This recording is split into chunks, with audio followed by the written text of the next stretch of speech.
My name's Dr. Nick Gugurich, and this is Trooper Lee Chapman. We're actually the same rank. I'm a private, he's a private, but he's dressed in the uniform of the Reedbeds Cavalry, and I'm dressed in the uniform of the Volunteer Rifles, so the infantry of the time, 1862 to 1865. So it's my pleasure to speak to you today about the history of the South Australian Volunteer Military Forces of the mid-19th century. In this presentation, I'll be focusing on the history of one unit in particular, the Reedbeds Volunteer Cavalry. The South Australian Volunteer Force was organised into units called companies, with each rifle company normally consisting of between 60 and 100 men. Cavalry companies, however, were considerably smaller. Each company was commanded by a captain, second in command was a lieutenant, and below that each company had one or two sergeants and corporals, in addition to the other ranks who in the cavalry were known as troopers. A certain number of companies were then organised into the next higher level of organisation, called a battalion, consisting of several hundred men. Two or more battalions could then be grouped into a regiment, which served more as an administrative organisation in South Australia than a tactical one. Before turning to the focus of this presentation, which is the micro-history of the Reedbeds Volunteer Cavalry, I feel it is important to provide some contextual background as to why the South Australian government felt it important to invest in raising a local volunteer military force. In order to understand how this all came about, one must look at South Australia in its context as just one of many British colonies. Between 1854 and 1856, Britain fought the Crimean War against Russia. The causes of this war are notoriously convoluted, but essentially it was about curbing Russian expansionism into the Ottoman Empire. In this war, Britain was allied with France, the Ottoman Empire and Sardinia. Britain's army at the time had suffered a wave of cutbacks and was small and fully committed to the war in the Crimea. As South Australia was part of the British Empire, it was a valid target for Britain's enemies. The British Army garrisons stationed in Adelaide were small and not considered up to the task of defending against a foreign attack. Considering the fact that Adelaide's banks and treasury vaults at the time contained a considerable quantity of gold from the Victorian goldfields, the colony felt vulnerable to a potential Russian raid, and so the government responded by introducing an act to establish a volunteer military force in South Australia. This resulted in the formation of 2 battalions of infantry, 2 artillery companies, and a troop of mounted rifles. It was thus during the Crimean War period that the first mounted unit was formed.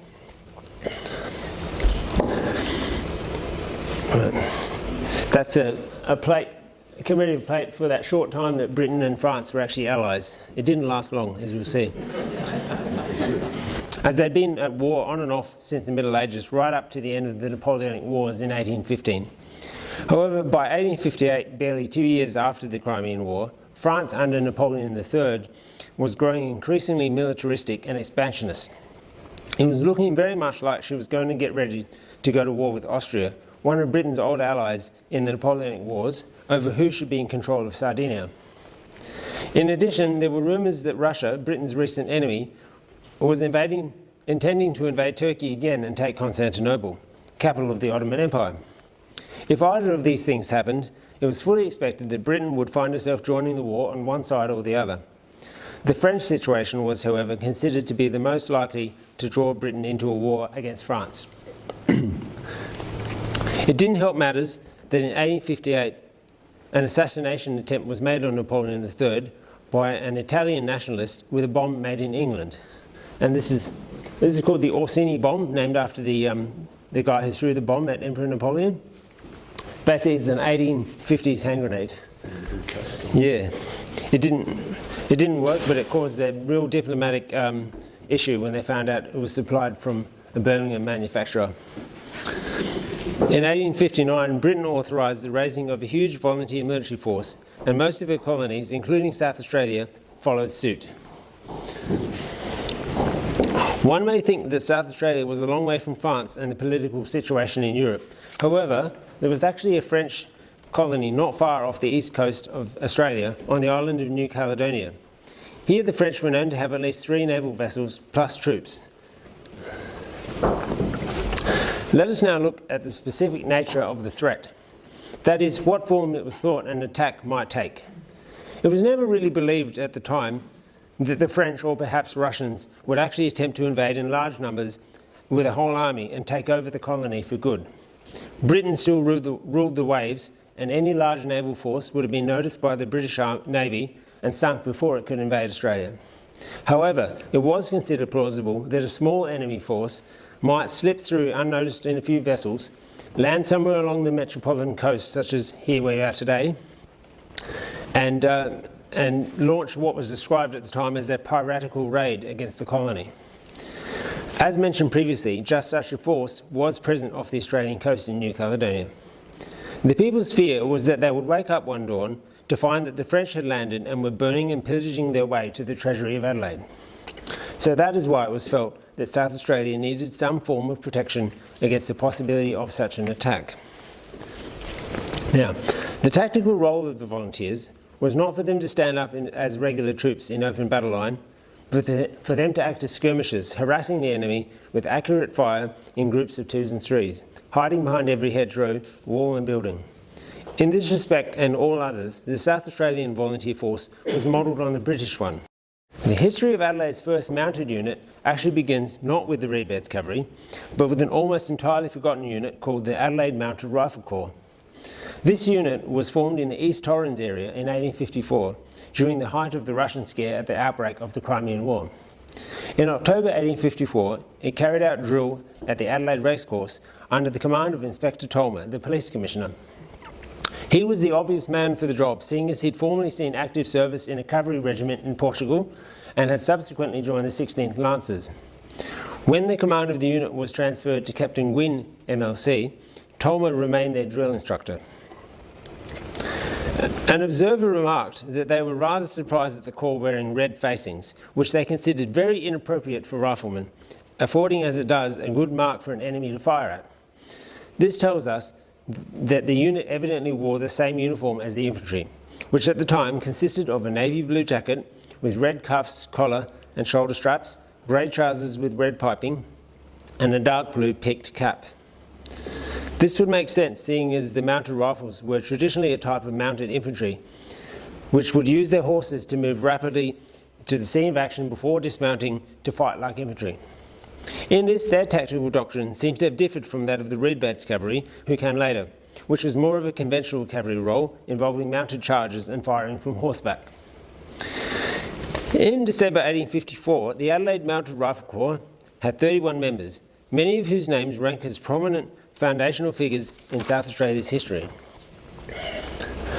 Unfortunately, the Adelaide Mounted Rifle Corps would have set a precedent for South Australian cavalry units being easily dissatisfied with the government for not giving the support they thought they deserved. I've been unable to find the specific source of the dissatisfaction, but in 1855 the unit went on strike and refused to drill until its grievances were addressed by the government. In July 1855, the volunteer force was ordered to discontinue meeting for training as it had completed the number of days for the year authorised by the Act. By early 1856, the force was disbanded completely, thus ending the short career of the Adelaide Mounted Rifle Corps.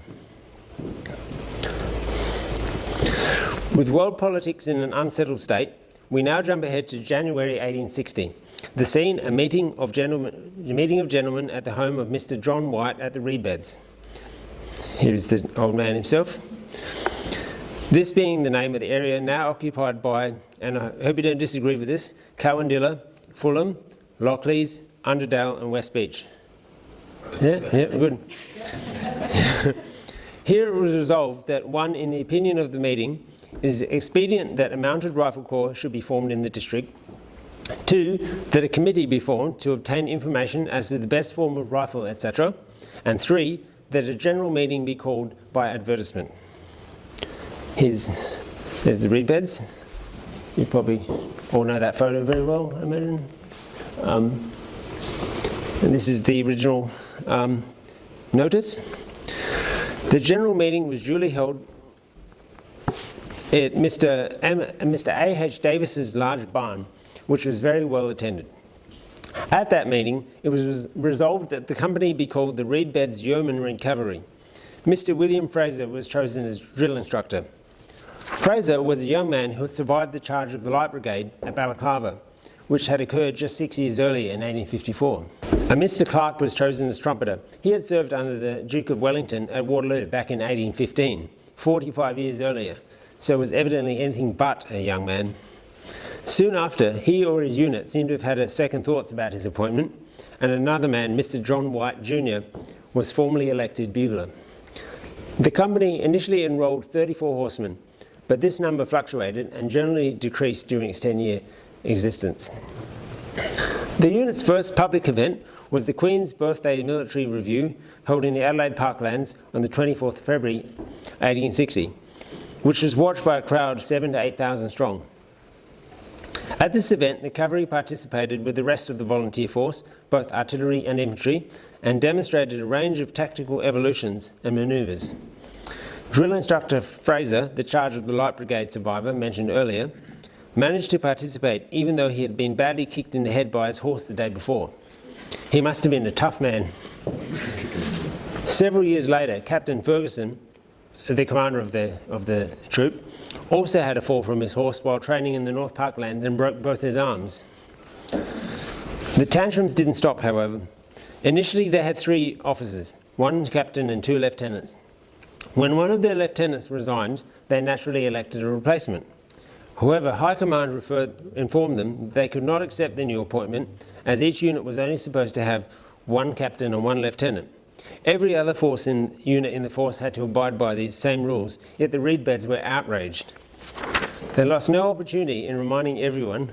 Why are you looking at me like that, trooper? It's making me nervous as I rubbish his unit. They lost no opportunity in reminding everyone how much more money they had outlaid on their uniforms and equipment than everyone else, and that they were the only mounted unit in the force. Each time they felt slighted, they were threatened to disband. Which tells you something about the social class of the Reedbeds Cavalry, doesn't it? That's what we call them in chicks. Yeah. In June 1861, Lieutenant Sutherland of the South Australian Free Rifle Company returned in triumph from Melbourne, where he had won 3 major prizes in the intercolonial rifle matches. The Reedbeds Cavalry played a prominent role in escorting his procession from Glenelg to the city. In the meantime, the Reedbeds Cavalry carried on with the usual routine of drills, dinners, target practice and meetings. They often drilled at Theberton, where they practiced such things as skirmishing, both on foot and mounted, advancing in line and retiring by troops, etc. The unit also had a somewhat strange interest in being the patron of various theatre productions.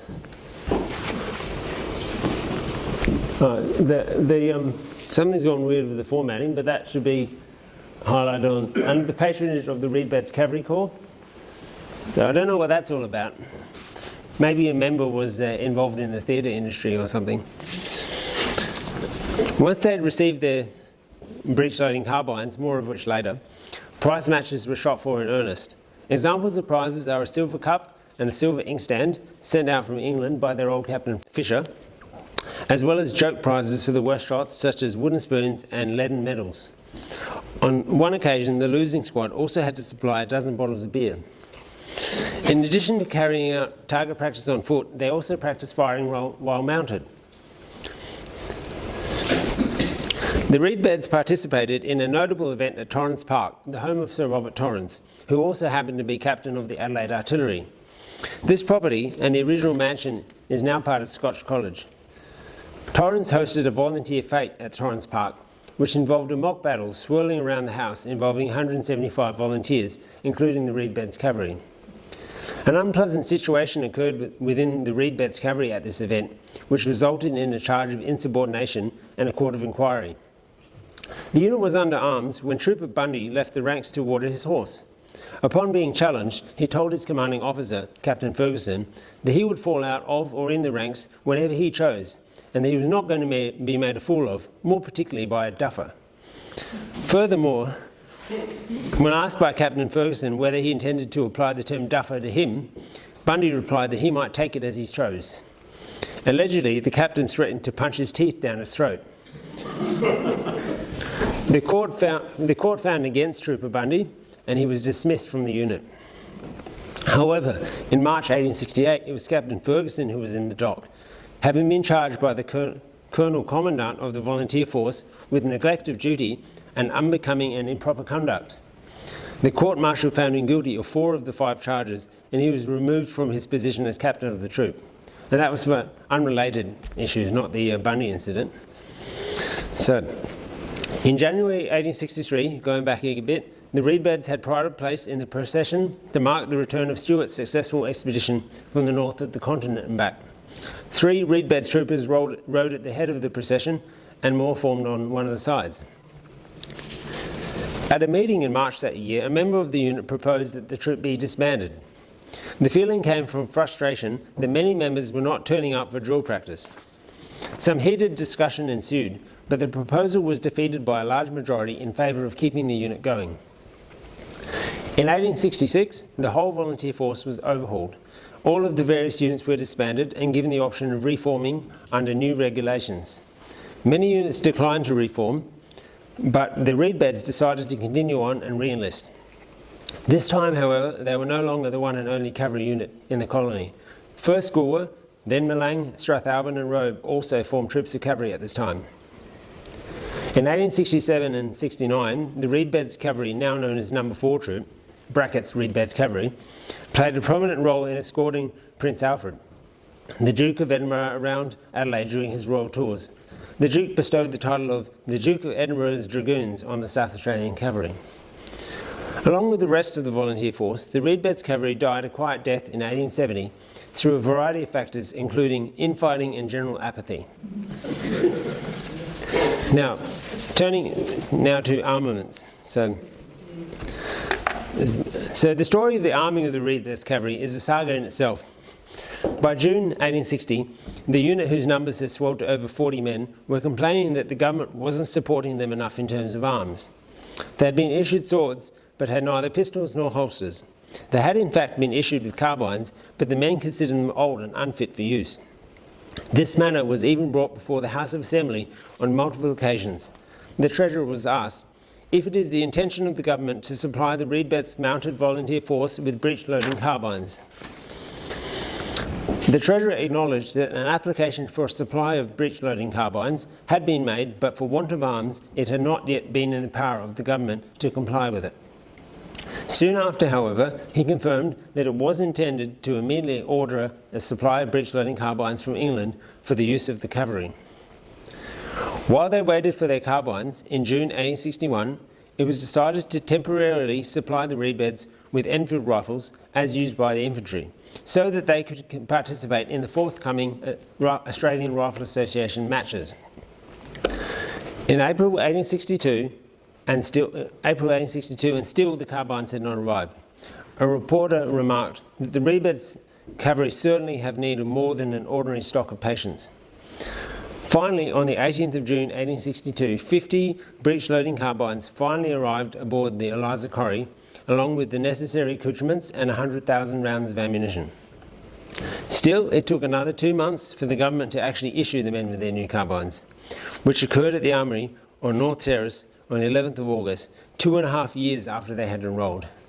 You can celebrate now. Just as slack now as they are back then. Unlike the 3,000 Enfield rifles, which had been provided free of cost by the British government, the 50 carbines, ammunition and accoutrements had to be purchased by South Australia at a cost of over £900. Now, according to the Bank of England's inflation calculator, that is equivalent to over $175,000 today. Each man was issued the following. Trooper, if you want to point out these bits as I mentioned them. So 1 carbine. Breech loading, finally. Right. We can ask more questions about that at the end if you want to talk about it in detail. 1 cleaning rod. You got a cleaning rod there? The cleaning rod's imparted underneath the barrel. 1 breech cleaner. That's in the butt trap. So it's got all the accoutrements that sit in the butt. Brass jag. That's in there as well. 1 snap cap. Snap cap, general purpose, 1 of. 1 sling. Sling, general purpose. One off. That's right. You've been here before. One side cover absent. Side cover absent, sir. A turn screw somewhere in your pocket. One 40-round pouch. Turn around. One pouch belt on it. Loop, which is the thing that the carbine bucket, that's on his horse outside. Same with the stage strap and cat pouch. So that's what they got given. $175,000. You better enjoy it. Thank you very much. The sword you got ages ago. You got that 3 years ago. Yeah. So each man was also provided with an instruction manual on how to use and care for it properly, which you probably never read, being men. Instructions? Yeah. So the men must have been pleased as punch to have finally had these rifles that were cutting-edge technology at the time. Unsurprisingly, they lost little time in trying them out at the rifle range in the South Parklands. There they fired at 2, 3, 4 and 500 yards, and by all accounts they were pleased with the accuracy of their carbines. That's a zoom in from Giraeus panorama of Adelaide. You see those 3-storey high structures built at government expense for setting the targets up at the foot of, at the rifle range, so that if you miss, the bullets will hit that and not keep going. So, yeah, they invested a lot into the volunteer force at the time. Now, for the final section, we'll talk about the uniform. The first uniform of the unit consisted of a dark grey tweed jacket with black trim, grey pantaloons, which are actually outerwear in this instance, with 2 black stripes down the sides, worn with Napoleon boots, which are basically knee-high boots, and a grey cap with a black band and the motto of the troop. This was followed in 1861 by a tunic of blue or rifle green cloth, trimmed with black braid, with scarlet collar and cuffs, and bronze buttons. Blue trousers with 2 scarlet stripes down each leg, and a blue cloth cap with scarlet button and trimming on top. Yep, you got it on. And a scarlet band with a bronze crown. Ta-da! And there's obviously some of the original guys. That's Ferguson, the one that threatened to punch someone's teeth down their throat.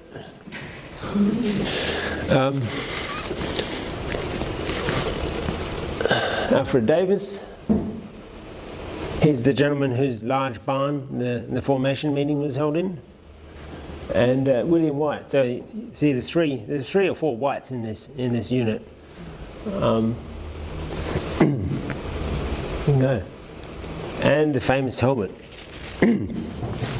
Here. So, in March 1861, the decision was made to adopt a new headdress for the unit. This would be the unique and distinctive helmet that is instantly recognisable as Reedbeds Cavalry. The helmets were locally made by William Lever of Henley Street. They were described as being light and elegant and were covered with stone grey cloth, surmounted by a black horsehair plume drooping behind. The following June, as the advertiser described it, they gave their horsetails to the wind at a review to mark the Queen's accession. Colonel Blythe stated that the new helmet added very much to the soldier-like bearing of the men. Yep. You want to speak? Before I put this on, ladies, you might feel a little heart flutter. Guys, you might feel a little bit jealous. So, as far as Nick and I have been able to ascertain, this is the only reproduction replica that we've made anywhere in the world that we know of. So it's the most accurate one. It's not that heavy, but it does. This is ceremonial. Because it wasn't made out of cork or something, isn't it? Yeah, it's not a steel helmet. So, yeah, there you go. So you can imagine guys wearing this, going down King William Street, escorting royalty. And the amazing thing, it was a local design as well. Nowhere else in the world wore that exact type of helmet.